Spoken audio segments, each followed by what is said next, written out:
আসসালামু আলাইকুম এভরিওয়ান, আশা করছি সকলে ভালো আছেন। আমাদের আজকের রেসিপি দোকানের মতো একদম পারফেক্ট ফুচকা তৈরি করে দেখাবো ঘরে। আশা করছি আমার আজকের সহজ রেসিপি আপনাদের সকলের কাছে ভালো লাগবে এবং সহজও লাগবে। আমার আজকের সহজ রেসিপি আপনাদের সকলের কাছে যদি ভালো লাগে থাকে তাহলে অবশ্যই একটু ভালোবাসা দিয়ে যাবেন। আর ঘরে যদি আপনারা পারফেক্ট ভাবে ফুচকা তৈরি করে খেতে পারেন তাহলে আর বাইরে থেকে কিনে খেতে হবে না, অস্বাস্থ্যকর খাবার একেবারেই খেতে হবে না। নিজের হাতে তৈরি করা খাবারের স্বাদই কিন্তু আলাদা, আপনারা সবাই জানেন। তো আশা করছি আপনাদের সকলের কাছে আমার আজকের সহজ রেসিপিটি ভালো লাগবে। তো ফুচকা তৈরি করার জন্য আমি 4টা আলু আর হলো কিছু ডাল আমি সিদ্ধ করতে দিয়েছি। আমি ছোলার ডাল নিয়েছি, আপনারা চাইলে চটপটি যে ডালটা পাওয়া যায় সেটা দিয়েও কিন্তু আপনারা এই কাজটিকে করে নিতে পারেন। আমার কাছে যা ছিল আমি তাই দিয়ে আপনাদেরকে দেখিয়ে দিচ্ছি, তবে এই ডালটা দিয়েও কিন্তু খেতে অসাধারণ হয়েছিল। তো ডাল আর হলো আলুটা সিদ্ধ হোক, এর মধ্যে আমি একটা পাত্রে 1 কাপ পানি আর তার সঙ্গে আমি কিছুটা তেঁতুল আমি এখানে ভিজিয়ে রাখবো আধা ঘন্টার জন্য। আধা ঘন্টা পরে আমাদের ডাল আর হলো আলুটা সিদ্ধ হয়ে গেছে, আর মাঝখান থেকে আমি একটা ডিম সিদ্ধ দিয়ে দিয়েছিলাম। আমার মনে ছিল না তাই মাঝখান থেকে দিয়েছিলাম, আমাদের ডিমটার প্রয়োজন হবে। তো আমাদের ডাল আর আলু যখন সিদ্ধ হয়ে গেছে তখন আমি একটা কড়াইয়ের মধ্যে দিয়ে দিলাম 4টা শুকনো মরিচ, দিয়ে দিব গোটা ধনিয়া 1 চামচ আর 1 চামচ হলো গোটা জিরা। এখন এটা 4 থেকে 5 মিনিট মতো হালকা আছে আমি একদম টেলে নিব। হালকা আছে 4-5 মিনিট টেলে নেওয়ার পর যখন টালা হয়ে যাবে তখন একটু ঠান্ডা করে আমি শিলপাটায় গুঁড়ো করে নিব। আমাদের মশলাটা যখন হয়ে গেছে তখন আমি এখানে আবার কড়াইটা বসিয়ে দিয়েছি আর পরিমাণ মতো দিয়ে দিলাম হলো সয়াবিন তেল। সয়াবিন তেলটা যখন ভালো মতো গরম হয়ে গেছে তখন এখানে দিয়ে দিচ্ছি হলো ফুচকার খোলা। আমি বাইরে থেকে ফুচকার খোলাটা কিনে এনেছিলাম। আপনারা যদি চান তাহলে বাড়িতেও কিন্তু ফুচকার খোলাগুলো তৈরি করে নিতে পারেন। আর দেখতে পাচ্ছেন কতটা সুন্দরভাবে ফুলে যাচ্ছে, জাস্ট কয়েক সেকেন্ডের মধ্যেই কিন্তু এই ফুচকার খোলাগুলো তৈরি হয়ে যাচ্ছে। বেশিক্ষণ কিন্তু লাগে না এই ফুচকার খোলাগুলো, তারপরেও আমি আপনাদেরকে দেখিয়ে দিচ্ছি আপনাদের সুবিধার্থে। তো দেখতে পাচ্ছেন আমাদের ফুচকার খোলাগুলো কিন্তু একদম রেডি হয়ে গেছে, পারফেক্ট একটা ফুচকার খোলা তৈরি হয়েছে। আমাদের ফুচকার খোলাগুলো যখন ভাজা হয়ে যাবে তখন আমি চলে এসেছি টক পানির এখানে টক পানিটা তৈরি করার জন্য। তো দেখতে পাচ্ছেন আধা ঘন্টা পরে আমাদের তেঁতুলটা একদম নরম হয়ে গেছে পানিতে ভিজে। এখন আমি খুব সুন্দর করে হাত দিয়ে কুচলিয়ে নিব, মানে চটকিয়ে নিতে হবে আর কি। চটকিয়ে তারপর এর মধ্যে যে তেঁতুলের বিচি তারপরে তেঁতুলের খোসাও থেকে যায় অনেক সময়, এই ময়লাগুলোকে আমরা তুলে নিব। খুব সুন্দর করে তুলে নিতে হবে, তা না হলে কিন্তু আপনাদের গালে যদি পড়ে তাহলে কিন্তু ভালো লাগবে না খেতে। তো অবশ্যই একটু হাত দিয়ে খুব সুন্দর করে পরিষ্কার করে নেবেন। তো আমাদের তেঁতুলের পানি থেকে যখন ময়লাগুলো যখন তোলা হয়ে গেছে তখন আমি এখানে দিয়ে দিব আরো 1 কাপ পানি, কারণ এতটুকু পানিতে হবে না, এজন্য আমি আরো একটু পানি দিয়ে দিলাম এখানে। এখন দিয়ে দিব 1/2 চামচ লবণ, অর্থাৎ স্বাদ মতো লবণ, দিয়ে দিব 3 চামচ চিনি। টক মিষ্টি একটা ভাব এটা হওয়ার জন্য আমি এখানে 3 চামচ দিয়ে দিলাম হলো চিনি। তারপর দিয়ে দিব ঘরোয়া মশলা যে করে রেখেছিলাম আমি, সেটা আমি এখানে 1 চামচ মতো দিয়ে দিলাম। দিয়ে দিব 1/2 চামচ বিট লবণ আর 1/2 চামচ হলো চাট মশলা। এখন দিয়ে দিব হলো লেবু। আমি লেবু একটু চিপকে এখানে দিয়ে দিচ্ছি রসটা। আমাদের লেবুর রসটা যখন দেওয়া হয়ে যাবে তখন আমি এখানে দিয়ে দিব কিছু ধনিয়া কুচি। আমি অল্প করে দিয়েছি, আপনারা চাইলে একটু বেশি করে দিতে পারেন। এখন হাত দিয়ে খুব সুন্দর করে গুলিয়ে নেব, যতক্ষণ না পর্যন্ত চিনিটা গলে যাচ্ছে ঠিক ততক্ষণ পর্যন্ত।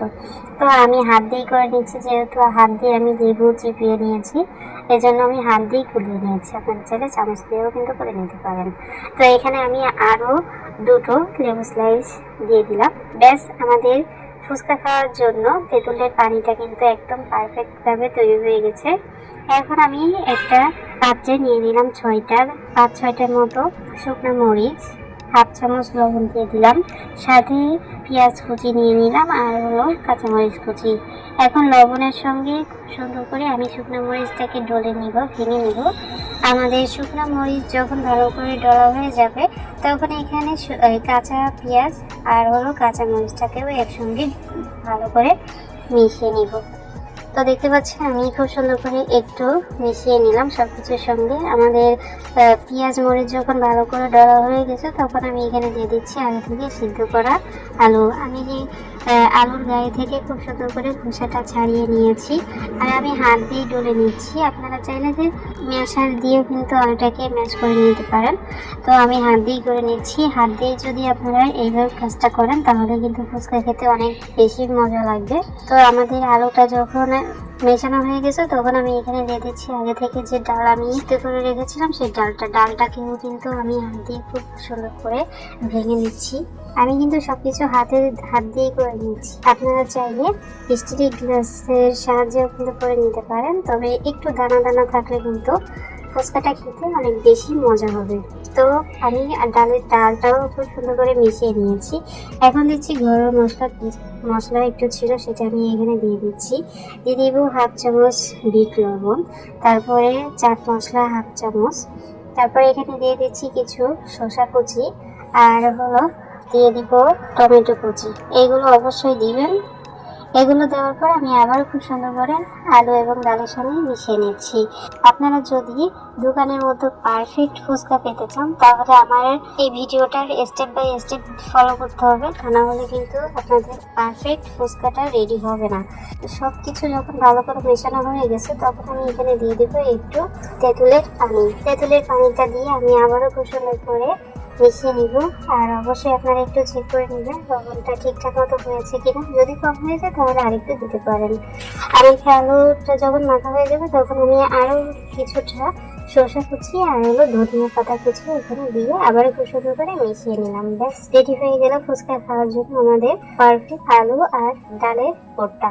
এখন আমি আপনাদেরকে পরিবেশন করে দেখিয়ে দিচ্ছি ফুচকার খোলাটা এরকম ভাবে ভেঙে তার মধ্যে আমি দিয়ে দিব ডাল আলুর পুরটা। আমি একটু বেশি করে দিচ্ছি, তবে আপনারা চাইলে একটু কম করেও কিন্তু দিতে পারেন। আমি একদম ফুচকার খোলাটাকে ভরে দিচ্ছি আলুটা। তো এরকম ভাবে আমি সমস্ত ফুচকাগুলোকে কিন্তু রেডি করে নিয়েছি, আর সঙ্গে একটা বাটিও নিয়ে নিয়েছি। এখন আকর্ষণীয় লোক দেখার জন্য আমি এখানে দিয়ে দিচ্ছি পেঁয়াজ কুচি।